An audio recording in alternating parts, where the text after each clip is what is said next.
I'm Dom Nicholls, and this is Ukraine, the latest. Today we discuss whether more Ukrainian strikes in Crimea and Russia have pushed Putin to start talking about negotiations, and hear of another senior Russian military official sacked in what is starting to look like a purge of the top echelons of Russia's defense establishment. Bravery takes you through the most unimaginable hardships to finally reward you with victory. If we give President Zelensky the tools, the Ukrainians will finish the job. Slava Ukraini! Nobody's gonna break us. We're strong. We're Ukrainians. Every weekday, we sit down with leading journalists from the Telegraph's London newsroom and our teams reporting on the ground to give you the latest news and analysis on the war in Ukraine. It's Friday, the 24th of May, 2 years and 91 days since the full-scale invasion began. Today, I was joined by assistant comment editor Francis Dearnley, and I started with the latest news from Ukraine.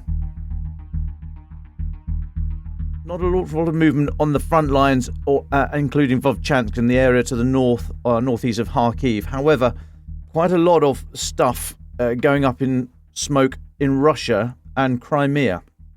So first, the Ukrainian drones hit a number of Russian defense industrial facilities in the Republic of Tatarstan yesterday. Now, that's an area of Russia about 500 kilometers due east of Moscow, near the border with Kazakhstan. Russian media outlets said employees had to evacuate a thermal power plant, 2 oil refineries, a petrochemical facility, and a chemical plant. Ukrainian long-range strikes hit Russian defense industrial and oil refining infrastructure in the nearby Labuga Special Economic Zone on April the 2nd, and this seems to be a continuation of that. Footage online that you'll find shows drones again flying in daylight towards their target. Reports, unverified, that some were shot down, but there's footage of others that seemingly got through. I think it's absolutely incredible they can get that far into Russia. Then, separately, a missile attack on a Russian communications hub just outside the city of Alushta in occupied Crimea. That's said to have caused significant damage to equipment and numerous casualties. So this is coming from the pro-Ukrainian partisan group Atesh this morning. Now, Alushta, the city that's on the southeast coast of Crimea, about 50 k's due east of Sevastopol. Telegram channel Crimean Wind claimed that the communications center was hit by at least 6 ATACMS missiles, with a number of high-ranking military personnel present. Now, we can't verify the numbers or the rank. It's not clear if the target was the comm center, the personnel, or both. But something's happened down there. Now, possibly connected to that, there's footage going around, you'll see, of an S-400 air defense system that was completely destroyed, thought to be by the ATACMS, by this sort of submunition carrying, so not the single unitary warhead, i.e. one big bang, lots of small bomblets that will cover an area. So an air defense system like that would have the launchers in one place, the radars slightly separated, and then the control center, again, separated from both of those two, just for protection purposes, really. But the bomblet version of ATACMS is able to cover a large area, and these things absolutely did for the S-400. We don't know when the footage was taken. The news has come out today, so suggesting it was in the very recent past. And the news comes just a day after another S-400 was said to have been destroyed in the Donetsk region. There's footage of that online as well. On the one that's reported today, it's very bizarre. There's clearly no short-range air defense protecting those S-400s. We're watching it. There's a drone in the air filming the whole thing. It continues the move, if not to make Crimea a no-go zone for the Russian military, it is increasing yet again the cost to the Russian forces, to Putin, of operating there, which may be why he's suddenly talking about peace negotiations. But I don't want to snaffle any of Francis' sandwiches. He'll come on to that shortly. Now, Russian mill bloggers are claiming that the MOD in Moscow has dismissed the commander of the 20th Combined Arms Army, Lieutenant General Sukhrav Akhmedov. Institute for the Study of War say that this move in particular would be notable, as this would be the first removal of an officer actively commanding Russian forces in Ukraine. But again, continues this motion, this recent round of dismissals, which we were speculating a couple of days ago. Is this because, is there a purge for some reason? Is there some sort of plot for Putin, or is he feeling emboldened that he's won the election, all that kind of stuff? We don't know. But that's 5 or 6 senior defence officials. It's gone in a week or in 10 days. Now, the 20th Combined Arms Army is currently heavily committed to operations in the vicinity of Liman in the Donbass. Thought not to have been very successful. Akhmedov himself was linked to that strike last year. He was commanding those, about 100 Russian troops that were out in the open on a parade. They were hit by a long-range missile, HIMARS I think it was. He was heavily criticised for that. As I say, continues the theme of removing senior Russian defence officials. Now, Kremlin spokesperson Dmitry Peskov yesterday denied that there's any campaign against Russian MOD officials, instead asserting that all these arrests are part of stalwart fight against corruption. But it was only a week ago, or just over a week ago, May the 13th to be precise, when Peskov was specifically asked in the context of senior Russian leadership. He was asked about Gerasimov, General Gerasimov, the head of the armed forces. And Peskov said, quote, "No changes are foreseen yet." Hardly the ringingest of endorsements for the head of your armed forces. But anyway, ISW analysis says Peskov's claim that these removals are just a consistent effort to deal with corruption, difficult to square with a sudden flurry of dismissals and arrests at the rate it is, and with such publicity. So, yeah, don't quite know what's going on there, but it doesn't seem like it's over yet.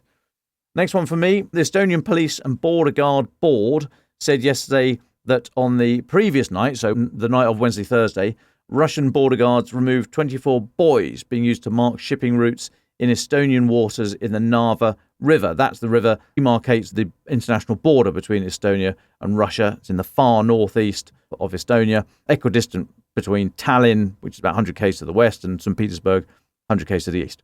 Now, Estonia had placed the first 50 of a planned 250 buoys a couple of weeks ago, in accordance with a treaty they signed in 2022 with Russia, signed before the full-scale invasion. The Estonian Ministry of Foreign Affairs said that Russia's removal of the buoys, as they say, fits well within the broader pattern of Russia's provocative behaviour. Yeah, that's a nice way of putting it. They said that Estonia would treat the event as a provocative border incident. Prime Minister Kaja Kallas, she said Russia uses border issues as a means to create fear and anxiety. It's thought that the Russian border guards they're just pushing the edges again. They're trying to create contention along the border between Russia and obviously a NATO member, trying to see how NATO reacts, try and work out how much they can get away with. Now, also another report from ISW, Polish Foreign Ministry spokesperson Paweł Wronski said yesterday that Poland is considering using its air defense systems to protect Ukrainian airspace against Russian strikes. Ukrainian officials have submitted a formal request to Poland, we're told, but no decision made yet. That would be a big step. A very interesting move. A couple more from me. I note today's British Defence Intelligence update says that over the last week, Russia's deployed units from its Africa Corps in the fighting around Vovchanska in northeast of Kharkiv. The Africa Corps was created around December last year, thought to number about 2,000 regulars and mercenaries, some of whom were in the Wagner Group 1.0.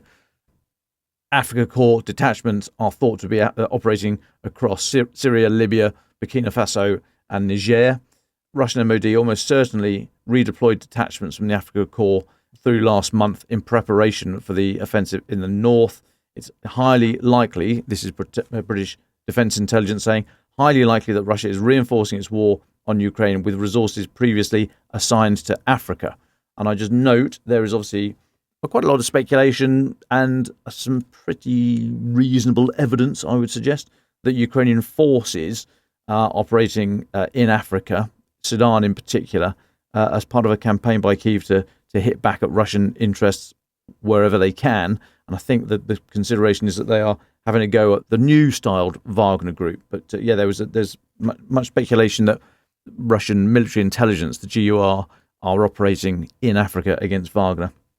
And just finally for me, Berlin, I note today the Kyiv Independent have noted or reported in the last hour, Berlin's handed over 10 Leopard 1A5 tanks, 4 demining tanks, 1.8 million rounds of small arms, a DAX armoured engineer vehicle, an armoured recovery vehicle, and a few other bits and bobs of military aid in the latest delivery. I mean, Germany is, after the US, second in the sort of table of who's donating what military kit to Ukraine. But there's a big empty bit in the ledger for long-range missiles. But never mind. Well done, Berlin.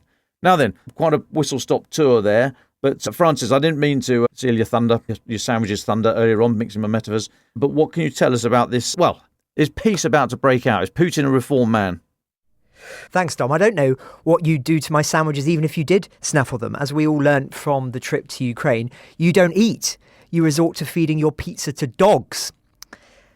But yes, the news, the story that was being reported so extensively yesterday, which is, I think, still the most significant of the week and hasn't yet been confirmed and greenlit from the White House, is this idea that Antony Blinken and others are now in favour of donated weapons to be used by Kyiv on Russian soil. But, as you say, Dom, the story that is sparking the most discussion today, further to that report from Estonia, is an exclusive piece from Reuters that Putin is ready to, quote, halt the war in Ukraine with a negotiated ceasefire, recognising the current battle lines.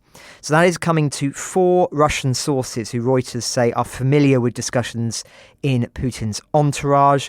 The sources, they say, claim Russia is prepared to fight on all the way to Kyiv if this is refused. So to quote one of the sources, a Russian source who's worked with Putin, apparently, and has knowledge of top-level conversations in the Kremlin, quote, Putin can fight for as long as it takes, but he is also ready for a ceasefire to freeze the war. Now, there are so many ways that one can read this. Is this Moscow trying to signal to the West that it wants negotiations? Or is it merely Kremlin gossip being fed to journalists? In a sense, I would argue it doesn't matter. There is indeed evidence that Russia would indeed welcome negotiations, but not because they want to see an end to the war, but rather because it would give them a chance to reset and regroup, plus weaken the likelihood of Western weapons going to Ukraine for fear it will disrupt talks. There would be significant advantages for Moscow of a ceasefire, though that's not to say that there might not be for Ukraine too. That has, of course, been rejected by President Zelensky and his military officials.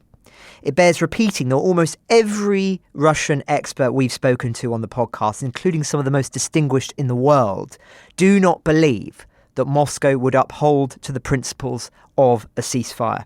They think they would resume the war as soon as possible, and it was convenient for them to do so if they felt they had an advantage, unless proper security guarantees were in place, which would be unlikely if the war was frozen, because Western powers would be reluctant to sign them. Putin knows this, of course.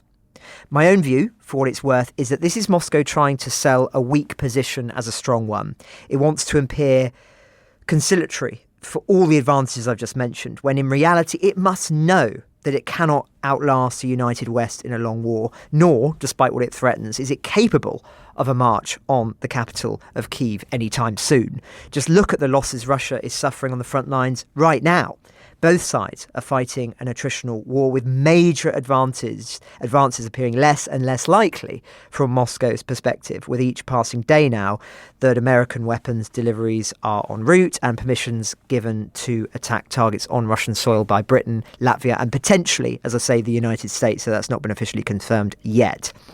If there were to be major advances in this offensive, I think we would be expecting to see more signs of that now. When I say major, I mean hundreds of kilometres seized in the same manner as the counteroffensive that Ukraine did 2 years ago or so, that, of course, totally changed the battle map within a very short space of time. The gains that Russia are making at the moment are not insignificant. We've talked about the impact on them, on locals there, but they are not game-changing strategically. And so I think that's just an important point to emphasise, as is treating this story with a great deal of caution. We must always ask, what is Moscow's word worth? And the evidence would suggest very little to nothing.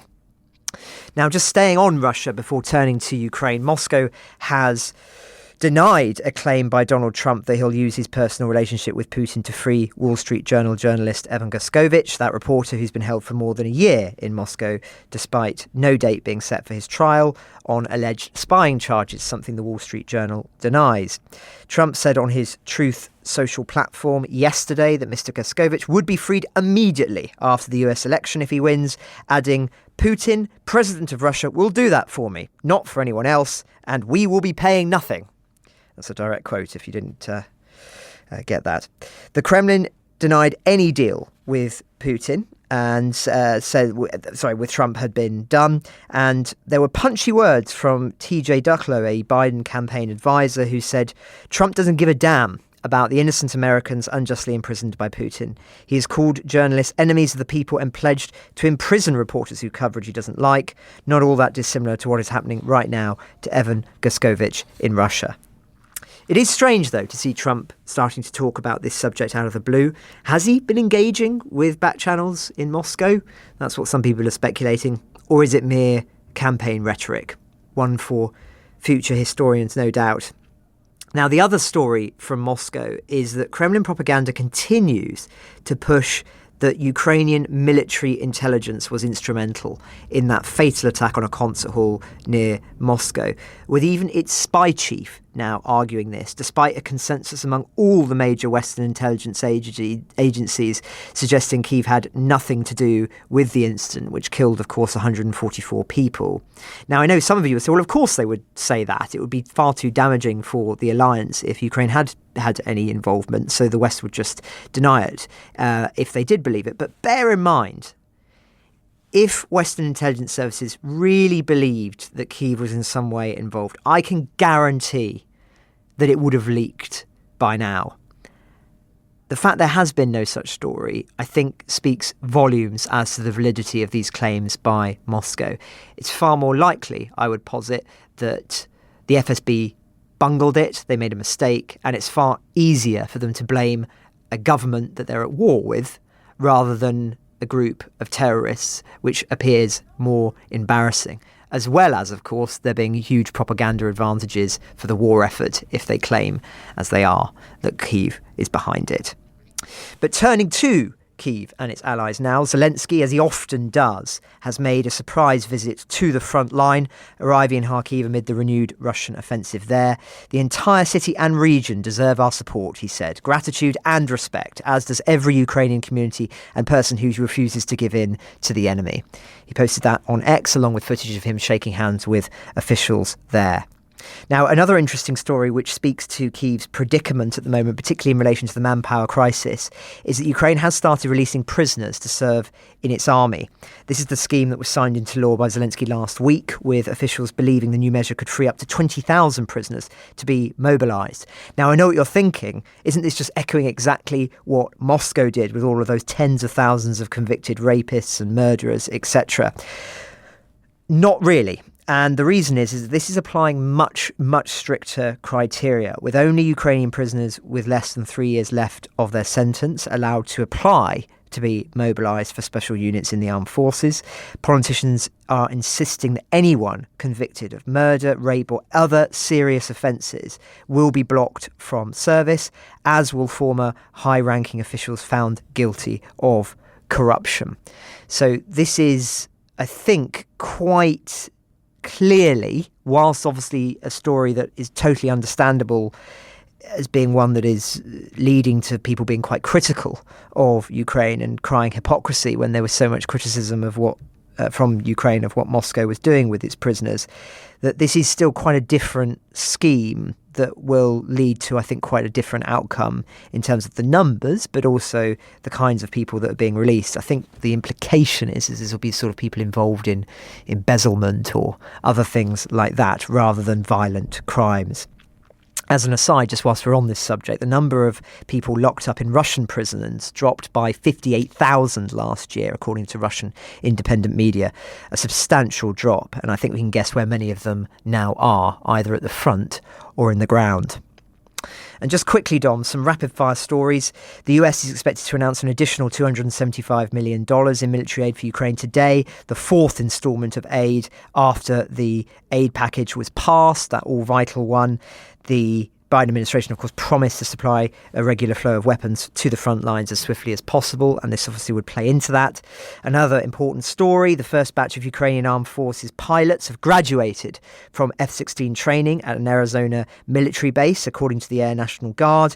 The pilots are now headed to Europe for additional training, according to someone who's familiar with their movements. As listeners will know, Ukraine is set to receive more than 60 F-16s from Norway, Denmark, the Netherlands and Belgium, something that Britain's been involved in negotiating, as well as those powers. It will be very interesting seeing what the impact of the F-16s are, and I recommend listening to the episode I talked about, I think it was a couple of days ago. It's the one in the title that talks about Ukraine's theory of victory. And whilst F-16s are not in themselves a game changer, I think there is evidence that the F-16s could well indeed be critical for the next phase of the war after the current one that we are in. So whilst many do downplay the significance of F-16s now, they are still important, and this is still something to be monitoring closely, as, of course, we are. And just finally, Europe's coolest leader, Czech President Peter Pavel, has been taken to hospital after injuring himself whilst riding a motorcycle, his office have said. They've said the injuries are not serious, but a short observation was required. One has to ask, could this man be any more masculine? I think you'll have to be lifting a few more weights to match him, Dom. Right now, I think you're being pipped by David Knowles. Oh, sorry, Francis. Have you finished? Was that it? I mean, traditionally, I'm used to jokes being funny, so I was just waiting for the. He doesn't like it up him. There it is. Well done. Thank you, Francis. He's here all week, folks. So buy tickets. Right, let's go on to final thoughts. I've been trying to work out quite where we are in this war. I note the land war. Incremental gains for huge costs, as we've been reporting for a number of weeks now. It's thought that the average daily Russian casualty figure is over 1,000 at the moment. So killed, wounded, missing, captured, but killed and wounded are very much doing the heavy lifting in that sort of statistic. Now, the long-term economic damage is starting to become visible. Putin's made an economist his chief of defense, so that's the way he's thinking. The Black Sea, that's a kind of, that's not really working out well for Russia at the moment.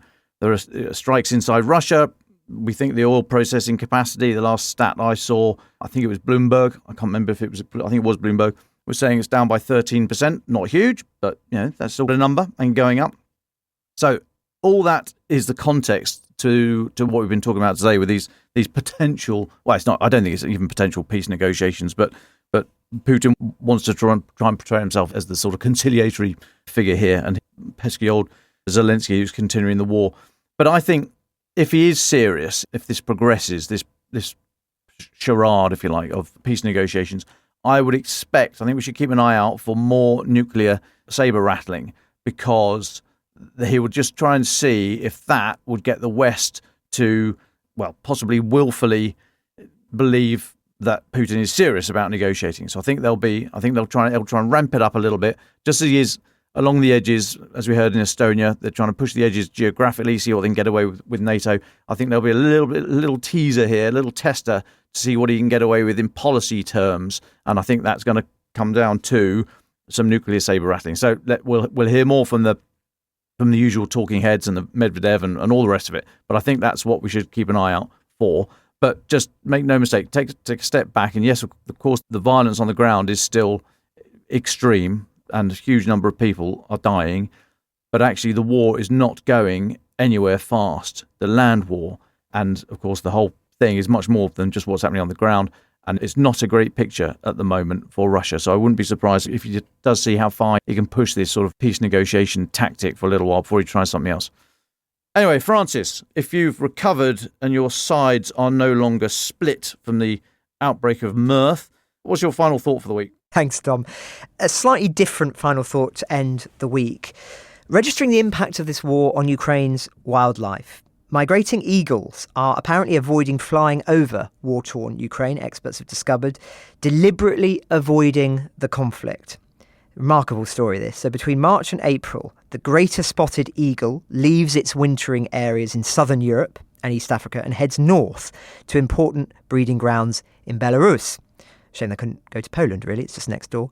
The usual route takes it straight through Ukraine. But incredibly, tracking data shows the birds are making diversions to avoid the conflict, spending less time stopping at their usual refuelling sites in the country. So experts from the UEA, that's the University of East Anglia, just a few miles from where I grew up, it's a lovely place, and the British Trust for Birds tagged 19 birds and found they travelled an extra 52 miles on average, with females spending 246 hours in the air compared to 193 hours before the war. Males taking an average of 181 hours to reach breeding grounds compared to 125 hours pre-conflict. It's the first study to demonstrate how war is having a major disruption to the migratory patterns of rare birds. Speaks volumes, this, doesn't it? I've spoken before about the remarkable fact that even decades after the removal of the fences that used to demark East and West Germany during the Cold War, deer today still refuse to cross that invisible border that was once there physically for decades. They have become conditioned to think an obstacle is still there. As we've often discussed on the podcast, war leaves an indelible scar, and not just on humanity.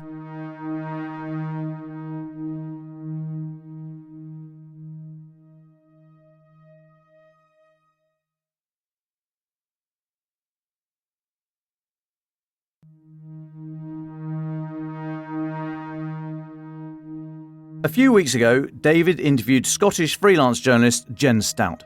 A fluent Russian speaker and friend of the podcast, Jen has spent months reporting from Ukraine.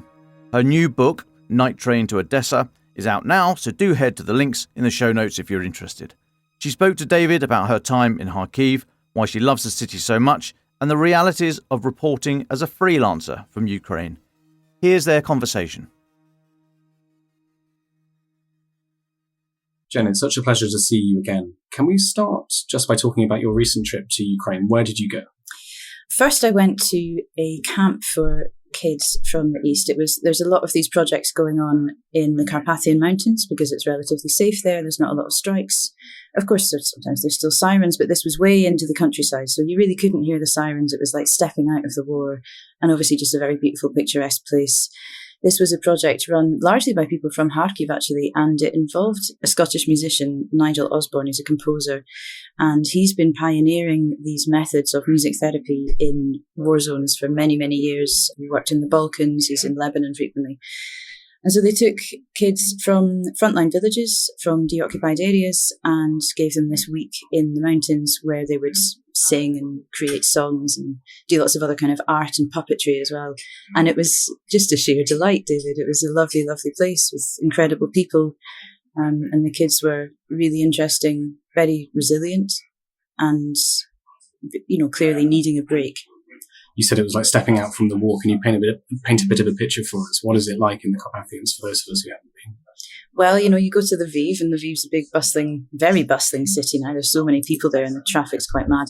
And get on a train down towards Stry and then drive over these rutted tracks in a Land Rover, which is great fun. And it's in the foothills of the Carpathians, so the mountains are in the distance still with snow on them, but there's lots of cherry blossom. The camp there, it's Edelweiss, and it has lots of geodomes. It's quite modern, actually. We built it a few years ago.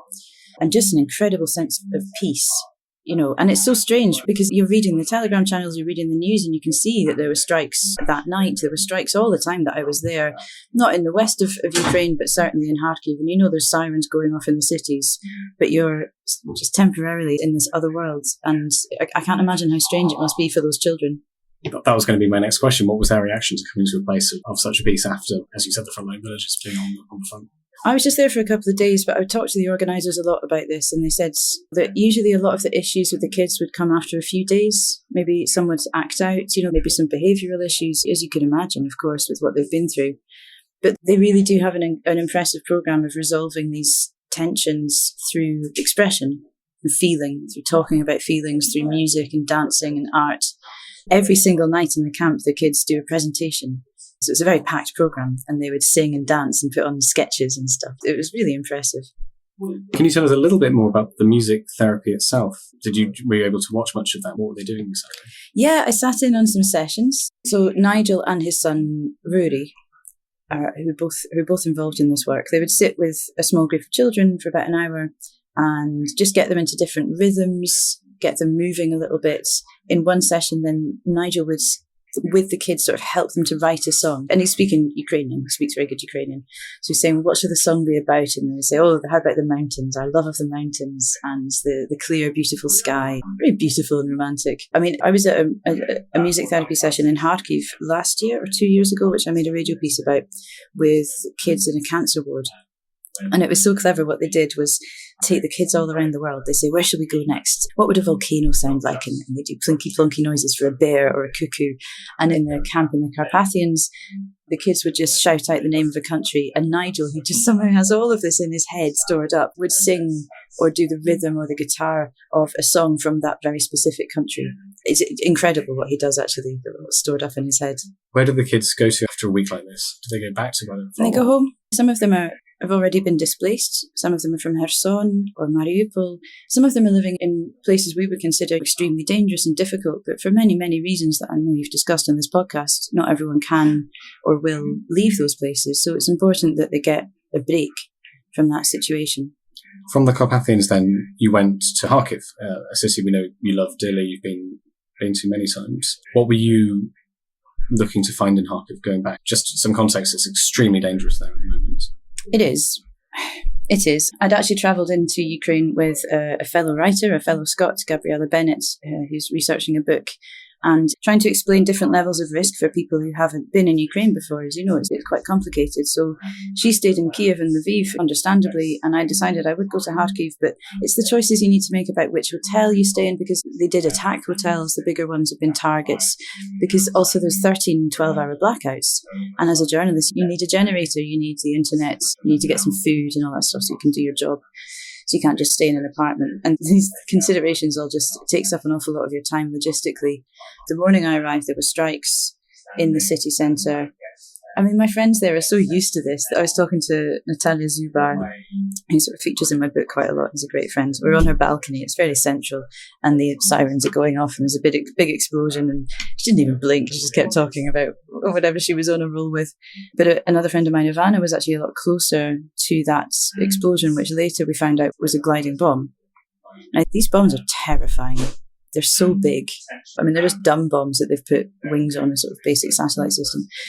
And she told me later when I saw her that she felt almost like a mini concussion. She felt quite sick all day. And a lot of people were talking about this. It's creating a lot of fear in Kharkiv because these bombs are being sent right into the city centre. They're also being used to hit the villages around Kharkiv, like Derhachi was hit the other day, just destroying like entire blocks. I mean, huge destructive capacity of these weapons.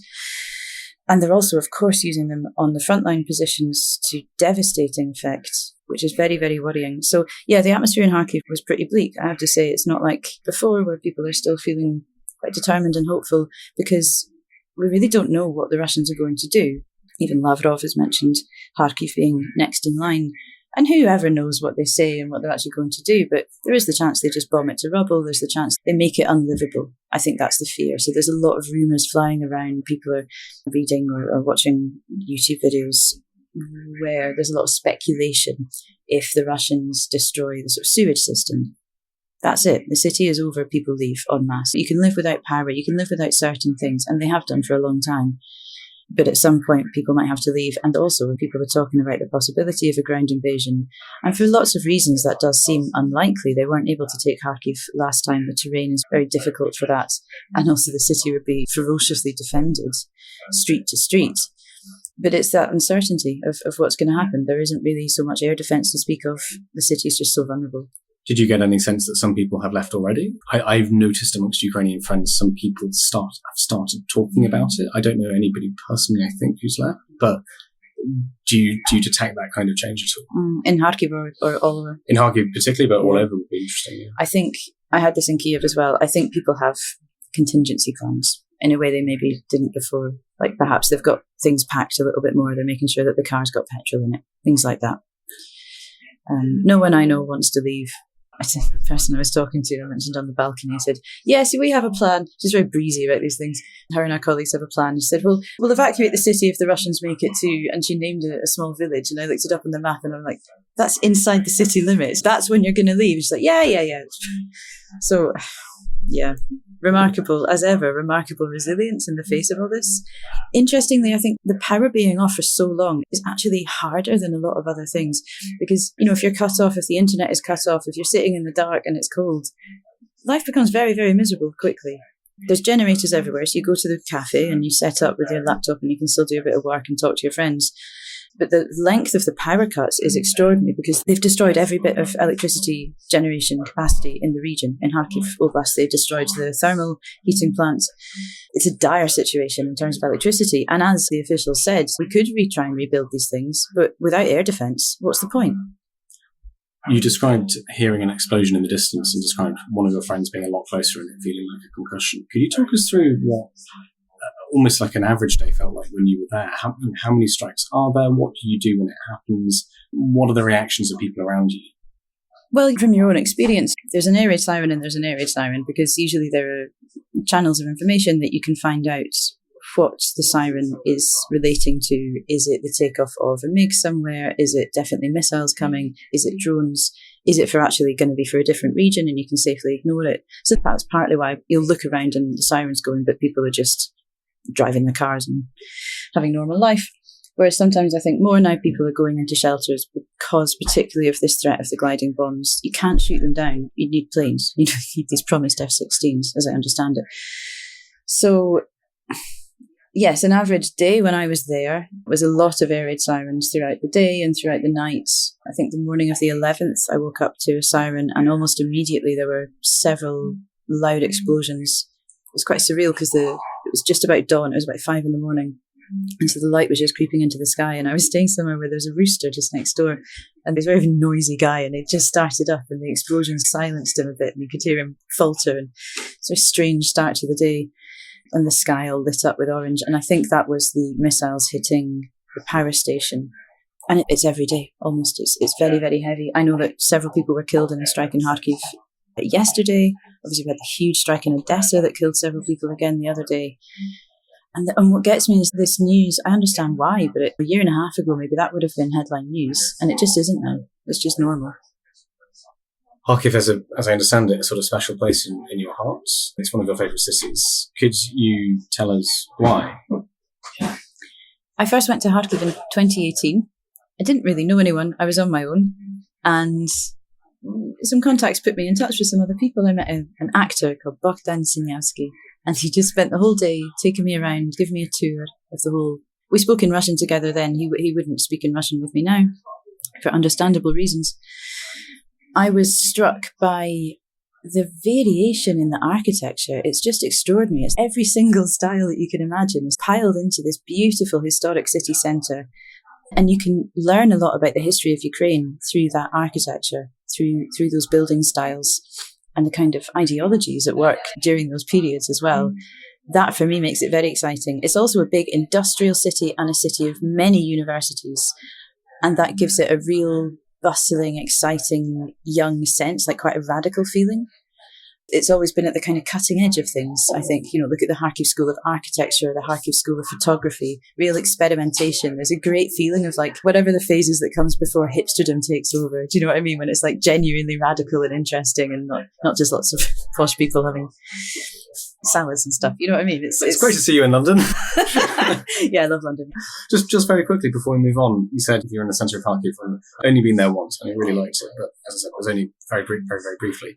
But I do remember that. You just look one side, there's a domed church cathedral, and look the other side, it looks like there's something from Tsarist era, and look the other side, there's some brutalist thing. Is that kind of what you mean? You can look at different buildings and realise, that was from maybe the 30s or 40s, or that's Khrushchevska and whatever, all the different sort of bits and pieces. That's exactly what I mean.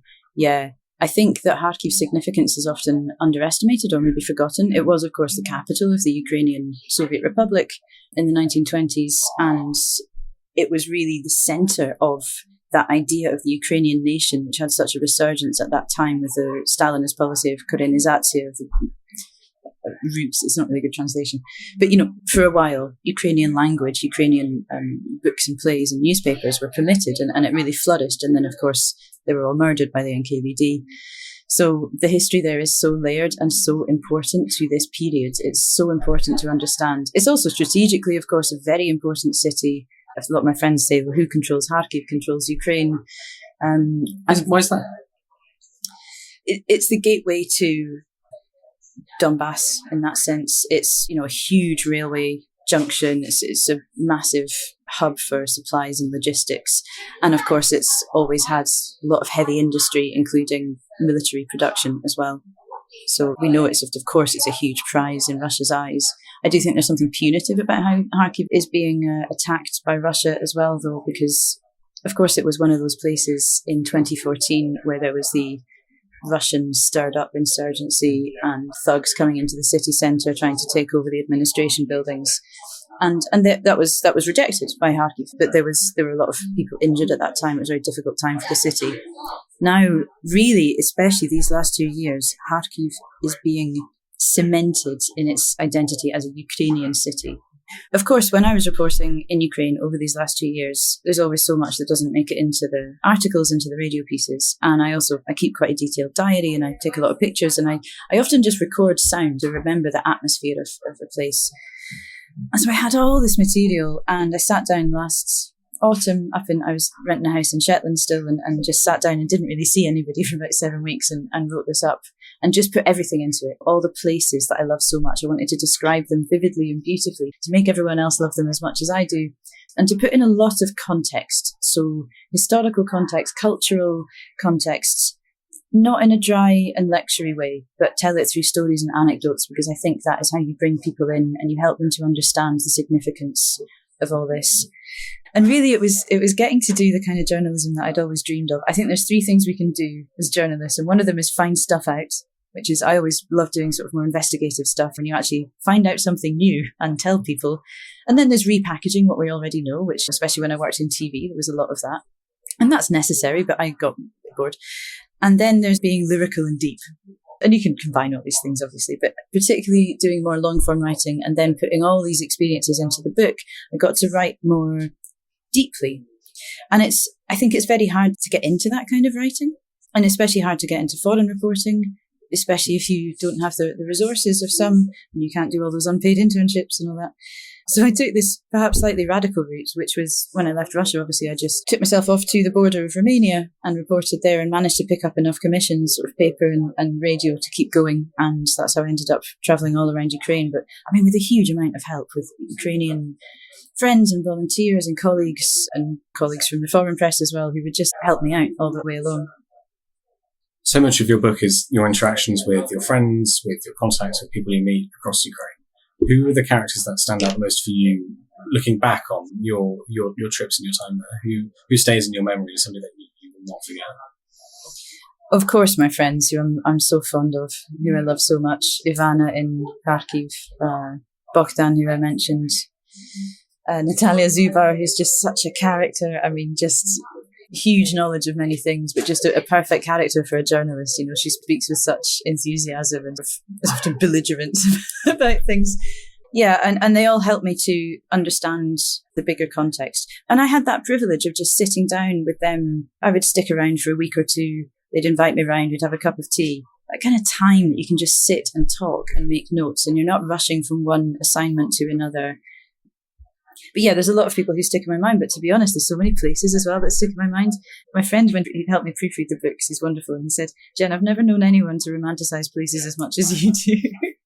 And I'm fine with that. I think that's okay. So there's almost this image that sticks in my mind of standing on the train. I was coming from Pokrovsk in Donbass on the evacuation train back to Dnipro.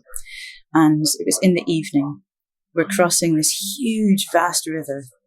And the sun is just setting, and the sort of tree-fringed banks of the river with these white sandy beaches and the white and golden domed monasteries nestled in the hills, this huge sweep of these rivers and the railway bridge. And I was looking out at it, and the Provocations, the conductor on the train, who'd been so kind to me all the way and given me ginger biscuits and worried about me. And she came to stand next to me, and I couldn't really think, I said something so bland, "Oh, it's very beautiful." And she didn't say anything. And then after a minute, I realised that she was crying. And it just broke my heart. And she said, when will this end? You know? And I couldn't really think of anything to say, so I just put my hand on her arm and we stood and watched the river go by. And that really stays with me. When you think about journalism and the war in Ukraine, how has freelance journalism, what you do, changed in the past 2 years? What would you want listeners to understand about, I don't know, the challenges, the risks, the attention given to it by editors? How has that changed since February 2022? I think the main thing to understand about freelance journalism is that the rates have not only not gone up for many years, but have sometimes actually fallen significantly. There are lots of reasons for this, dwindling budgets, and there are people going out who maybe have some financial backing who will accept a much lower rate, and that undercuts it for everybody.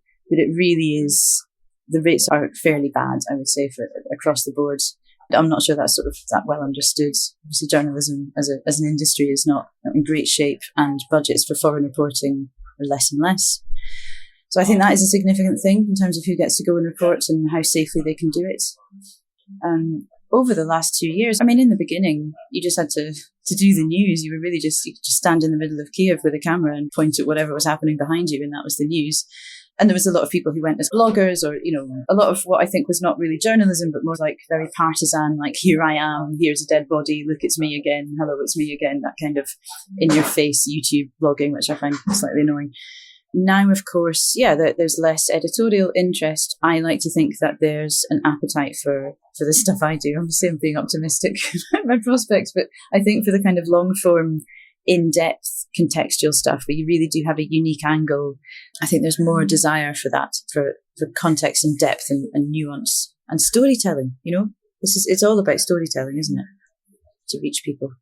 Out of interest, Ukrainian journalist friends, what do they tell you about their situation? I think it's very difficult for Ukrainian journalists now, particularly those who had started to work as fixers. It's a silly name, but a local producer, someone who organises your travel and perhaps is also a driver.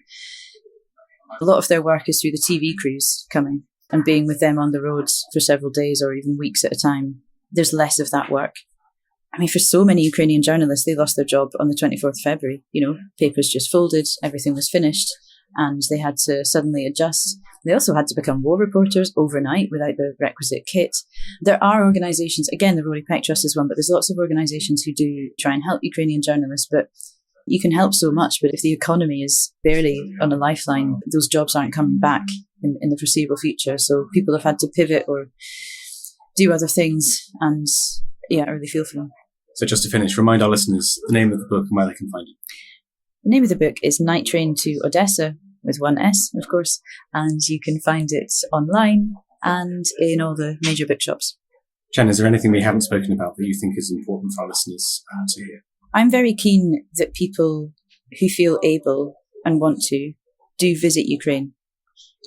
I know that might sound a little bit risky, but Kiev, Lviv, you can go there. It's relatively safe. It has air defense. Ukrainians really need support, and they need solidarity at the moment, and they need understanding. And a few other Scots that I've advised and helped to go to Ukraine in recent weeks, it's really been like a life-changing event for them. It's really been quite transformational. Some of them are trade unionists. They're talking to other trade unionists, building those links, which as an NUJ member, I feel very strongly about that. And Nigel Osborne, the composer that I mentioned, he put it so well. He said, Ukrainians they're tired. They're tired out. It's been a very long 2 years. And what we can bring is fresh energy and solidarity. So I think it's important to go if you have the wherewithal and the desire. Jen Stout, thank you so much for your time. Thank you.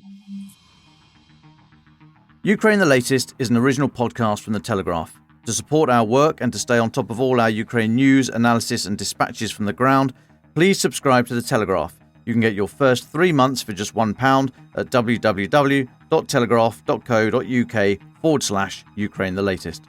Or sign up to Dispatches, our foreign affairs newsletter, bringing stories from our award-winning foreign correspondents straight to your inbox. We also have a Ukraine Live blog on our website, where you can follow updates as they come in throughout the day, including insights from regular contributors to this podcast. We also do the same for other breaking international stories. You can listen to this conversation live at 1 p.m. London time each weekday on Twitter Spaces. Follow The Telegraph on Twitter so that you don't miss it. To our listeners on YouTube, please note that due to issues beyond our control, there is sometimes a delay between broadcast and upload. So if you want to hear Ukraine the latest as soon as it's released, do refer to podcast apps. If you appreciated this podcast, please consider following Ukraine the latest on your preferred podcast app and leave us a review, as it helps others find the show. Please also share it with those who may not be aware we exist. As the disinformation war ramps up, we are relying on your support more than ever. You can also get in touch directly to ask questions or give comments by emailing ukrainepod@telegraph.co.uk. We do continue to read every message. You can also contact us directly on Twitter. You can find our handles in the description for this episode. As ever, we are especially interested to hear where you are listening from around the world. Ukraine the Latest was today produced by Rachel Porter. Executive producers are David Knowles and Louisa Wells.